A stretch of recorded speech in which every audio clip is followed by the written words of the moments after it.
Gold trusted gold buyers మీరు తాకట్టు పెట్టిన బంగారాన్ని విడిపించి ఈ రోజు ఉన్న మార్కెట్ ధరకు కొనబడును. హాస్యరస చిత్రాలు, కుటుంబ కథా చిత్రాలు ఇలాంటి డిఫరెంట్ జానర్స్ ఉన్నప్పుడు ఫస్ట్ ప్రయారిటీ అయిన అందరినీ కదిలించేది మీరు చెప్పినట్టుగా కుటుంబం అంతా వచ్చి పెద్దవాళ్ళతో సహా వచ్చి కూర్చొని చూసేది అంటే ఫస్ట్ హాస్యరసం, తర్వాతే కుటుంబం అనేది వస్తుంది. కుటుంబం రెండు సెంటిమెంట్ అనేది వస్తుంది.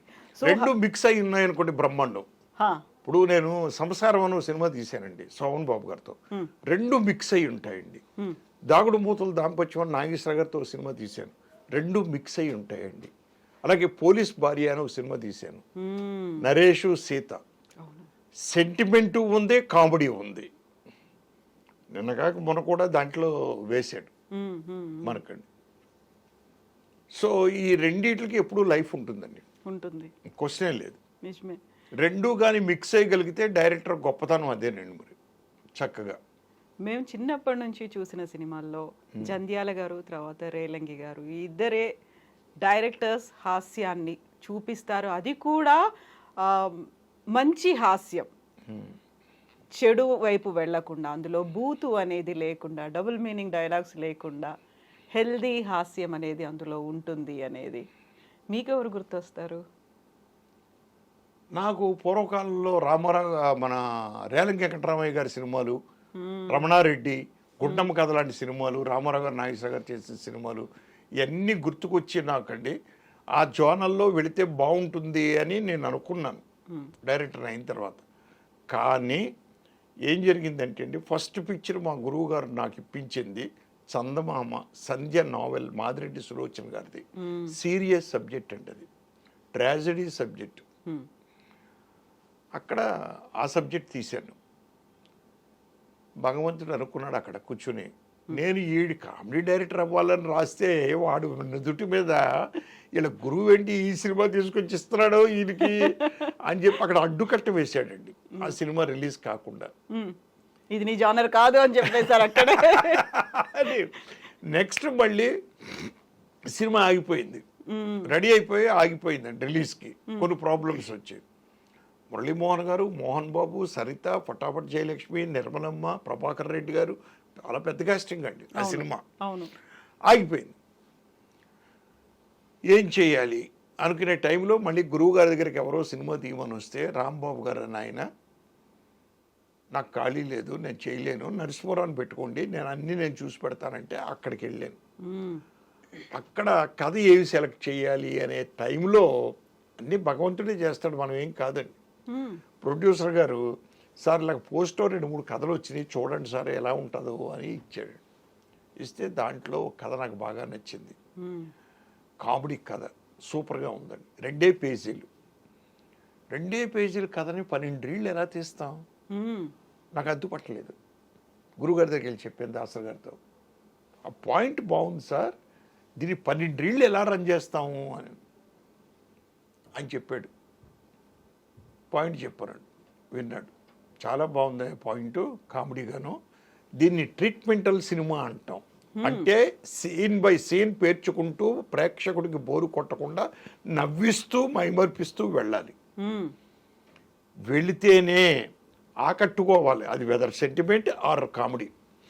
ఆకట్టుకుని 12వ రీలు క్లైమాక్స్ వచ్చే వరకు కూడా ఆడిని కూర్చోబెట్టగలిగితే మనం సినిమా హిట్ అయ్యా. ఇది అలా చేయొచ్చు అని చెప్పి చేసేవాడిని. అదే చంద్రమోహన్, ప్రభా, నేను, మావిడ కామెడీ ముద్ర పడిపోయిందండి ఆ సినిమాతో. నాకు హాస్య సినిమా. దాని తర్వాత ఏమండో శ్రీమంత్ గారు కామెడీ సినిమా, చంద్రమోహన్, రాధిక, మళ్ళీ కామెడీ సినిమా, చంద్రమోహన్, ప్రభా, ఇల్లంతా సందడి. ఈ లోపల ఏం చేశారండి, ఇప్పుడు మన ఆబోతులో ఎద్దులో తిరుగుతూ ఉంటాయి, రోడ్డు మీద తిరుగుతున్నప్పుడు ముద్రకాలు చేస్తారు, దీని జోలికి వెళ్ళదురా ఆబోతు అని. అవును, అలాగే ఇండస్ట్రీ వాళ్ళు నాకు ముద్ర ఇస్తారు, ఆ ముద్ర ఎప్పటికీ జరిగిపోలేదు, అలాగే ఉంది చిరస్థాయిగా. ముద్ర ఉండిపోయి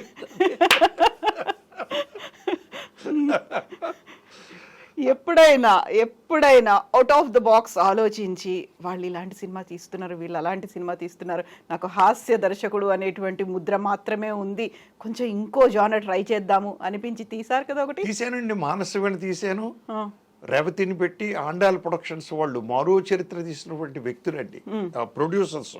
అత్యద్భుతమైన సబ్జెక్టు. అలాగే శిక్ష సారథి స్టూడియో అండ్ ఏవిఎం స్టూడియో కంబైన్డ్గా కలిపి తీశారండి. అది అసలు ఎక్స్ట్రాడినరీ సబ్జెక్ట్ అండి. తమిళ్లో సిరై అని లక్ష్మి గారు యాక్ట్ చేసింది. అది వీళ్ళు నా డైరెక్షన్లో తీయాలనుకుంటే నేను చెప్పాను, నేను కామెడీ జోనల్ సార్ నాది, ఇది సీరియస్ సబ్జెక్టు, ట్రాజడీ, ఇది ఆల్మోస్ట్ వాళ్ళు నాకు బాగోదండి అంటే పక్కన ఆత్రేయ గారు ఉండి అన్నాడండి, ఏమయ్యా నువ్వు ఎక్కడి నుంచి వచ్చావు? దాసనారాయణ గారి దగ్గర నుంచి వచ్చావు. దాసనారాయణ గారు అన్ని జోనల్ సినిమాలు తీయగలడు, నువ్వు తీయగలవు, ఉండు నేను ఉంటాను నీ పక్కనే అన్నాడు ఆత్రేయ గారు. ఒక అభయ హస్తం వచ్చింది అక్కడి నుంచి. తీశాను. రిలీజ్ అయింది సినిమా. థియేటర్కి ఫస్ట్ డే వెళ్ళేవాడిని మేము అక్కడ గుంటూరులో. నేను మా సారథి స్టూడియో శశిభూషణ్ గారు కూర్చొని ఉన్నాం బాల్కనీలో. సినిమా స్టార్ట్ అయిందండి. థర్డ్ రోలో కూర్చున్నాం. ఒకడు మూడో రీల్లో నెత్తిపై చేతులు వేసుకుని, అయ్యి బాబు ఈడెవడరా బాబు, రేలంగి నరసింహారావు సినిమా అంటే కామెడీ అని వచ్చాము, దొబ్బేస్తున్నాడు వీడు అరిచేశాడా? అరిచేసాడు నెత్తిపై ఆ చేతులు పెట్టుకుని. శశిభూషణ్ గారు మనం వెళదాం సార్, మన సినిమా ఆడదు, ఫీడ్బ్యాక్ బాగాలేదు, వచ్చేవాడు. తీశానండి జోనల్. నేను మానసమైన తీశాను, మన శిక్ష తీశానండి. ఇద్దరు కిలాడీలని సుమన్ ఫస్ట్ సినిమా, భానుచంద్ర మీరే ఇంట్రడ్యూస్ చేశారు కదా. అంటే నేనంటే భరద్వాజ్ గారు చేద్దామండి ఈయనతోటి అంటేనే మనం మీ సినిమాలో ఇంట్రడ్యూస్. ఫస్ట్ డైరెక్టర్ని తెలుగులో. కానీ రిలీజ్ అయింది మా కోటి రామకృష్ణ సినిమా తరంగిణి. ఆడియన్స్కి ముందుకెళ్ళింది, ఇది లేట్ అయింది. బట్ స్టార్ట్ చేసింది మనల్ని స్టార్ట్ చేసిన తర్వాత మనల్ని చూసి వాళ్ళు తీసుకున్నారండి. ఓకే, ఇప్పుడు సెంటిమెంటల్ సినిమాలు, శిక్షలు, వీటితో పాటుగా బూతు అనేది కూడా ఒకటి ఉంటుంది కదా. అవునండి. ఆ జానర్ కూడా చాలా వరకు అది హాస్యం లాగా ముసుగేసుకొని కనిపిస్తూ ఉంటుంది. కాకపోతే అక్కడ అర్థమైపోతుంది డబుల్ మీనింగ్ అనేది ఉంది అనేది. అరే పిల్లలతో మనం చూడలేమే ఇలాంటి సినిమాను అనేది కూడా ఉంటుంది కదా. అలాంటి ఎక్స్పెరిమెంట్ రేలంగి గారి దగ్గర నుంచి ఉందండి. ఒకసారి చేశాను ఓ రోజు. ఎందుకు చేశానంటే ఒక అత్యద్భుతమైన నా కామెడీ సినిమా మీద డబుల్ మీనింగ్ డైలాగ్స్ ఉండే సినిమా సూపర్ హిట్ అయిపోయిందండి. సేమ్ టైం రిలీజ్ అయ్యాయి, ఎట్ ఏ టైం రిలీజ్ అయినాయి. నాకు కొంచెం కసి కోపం వచ్చింది, ఏంటిది ఆడియన్స్ ఇలా ఉన్నారు, నేను తీయాలని కూడా తీస్తాను. కానీ ఓ ప్రిన్సిపల్ పెట్టుకున్నాను నేను, భార్య కుటుంబ సమేతంగా పిల్లలతో సైతం చూడగలిగే సినిమాలే తీయాలని పెట్టుకున్నాను. కానీ ఈ రోజు నా సినిమాని ఫెయిల్ చేశాను కదా, నేను తీసి చూపిస్తాను వీళ్ళకి అని ఒక సినిమాలో కామెడీ డబుల్ మీనింగ్ ట్రాక్ పెట్టానండి నేనండి. పెట్టి సినిమా రిలీజ్ చేసాం. ఆడలేదండి సినిమా. ఎందుకు ఆడలేదు? రేలంగి నరసింహారావు కామెడీ జోనల్ బ్రహ్మాండంగా ఉంటుంది, ఫ్యామిలీ డ్రామా అని చెప్పి అక్కడ కూడా మళ్ళీ దెబ్బేసిందండి. ఒక ముద్ర ఉంది కాబట్టి సరిగా ఆడలేదండి. అది అయిపోయింది. దీనికంటే మించి జరిగిన ఇన్సిడెంట్ ఏంటంటే ఆ సినిమా మీద నాకు ఒకసారి విజయవాడ వెళ్ళి ఏదో ఇదండి మావారి వరుస అనే సినిమా ప్రెస్ మీట్కి వెళ్ళాను. అక్కడికి వెళ్ళినప్పుడు ప్రెస్ మీట్ చూసుకుని ఆ హోటల్లో, నటరాజ్ హోటల్లో విజయవాడలో బయటకు వస్తూ ఉంటే ఒక ఆవిడ నిలబడుతుందండి డిగ్నిఫైడ్గా. నమస్తే డైరెక్టర్ గారు, రేలంగి గారు అందండి. నమస్తే అమ్మ, బాగున్నారా? బాగున్నాను, మీ సినిమాలు చాలా బాగుంటాయండి, జంజాల్ గారి సినిమాలు అన్నా మీ సినిమాలు అన్నా మేము ఫ్యామిలీతో వెళ్ళిపోయి చూసేస్తూ ఉంటామండి. థ్యాంక్ యూ అమ్మ, మీలాంటి అభిమానులు ఉండబట్టే మాకు ఇంత పేర్లు వస్తున్నాయి అన్నాను నేను. కాదండి, కానీ కాదండి కానీ అంది. ఏంటి కానీ అంటుంది ఈవిడ, ఇప్పుడు నాకేమి దెబ్బ తిరిగే చెప్పబోతుంది. మొన్న వచ్చిన ఆ సినిమాకి ఫ్యామిలీతో వెళ్ళిపోయాను పిల్లలతోటి సండే పూట.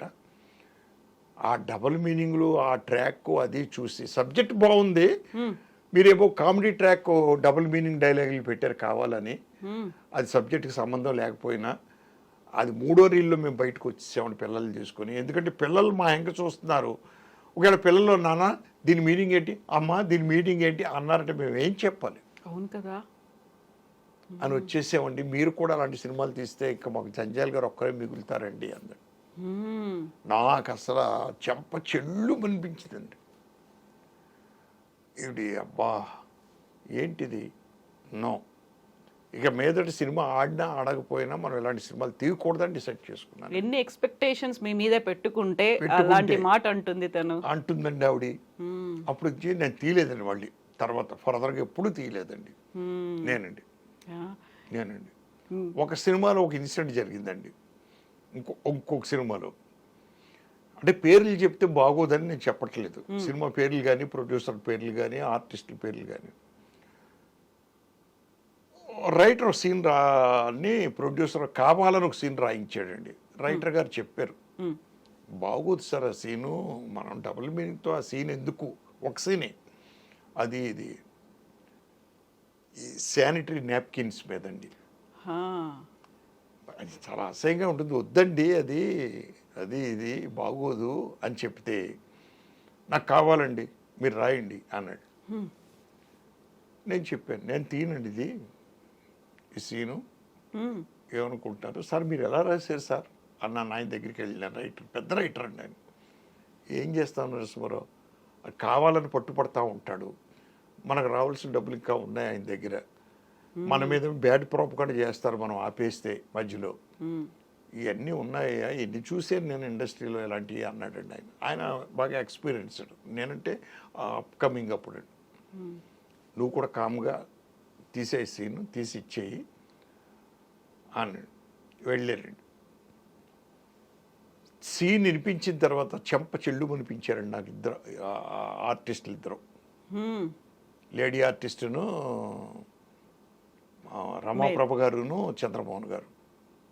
ఏమండి ఇది సీనా, ఇది ఏంటి సార్ ఇది అసహ్యంగాను, శానిటరీ నాప్కిన్స్ మీద సీను దరిద్రంగాను, చిచ్చి ఎవరండి ఇది, మేము చెయ్యం ఇది. ఆ మాట మీరు ప్రొడ్యూసర్కి చెప్పండి, నాకు కాదు, నన్ను వదిలేయండి ఈ సీన్ వరకు, మిగిలిన విషయాల్లో నేను చూసుకుంటాను. ప్రొడ్యూసర్ గారు కింద ఉన్నారు, పిలిపించాము. చంద్రమోహన్ గారు పిలిపించాడు. పిలిపించి ఏంటండి ఈ సీన్ ఇది, డైరెక్టర్ గారు చేయమంటాడు ఏంటి, నాకు అర్థం కాదు, చెప్పండి డైరెక్టర్ గారితో, ఇలా రివర్స్లో మాట్లాడాడు కావాలని. ఆయన కావాలని డైరెక్ట్గా మీరు రాయించుకున్నారంట అలా ఇలా అని చెప్పకుండా, ఏంటిది దరిద్రం సీను, డబుల్ మీనింగ్ సీన్లు ఇవన్నీ, చిచ్చి మా పేర్లు పోతాయి సార్, మేము చేయు సార్ అని చేయలేదండి. చంద్రబాబు గారు రమప్రభు గారు చేయలేదు ఆ సీన్ అండి.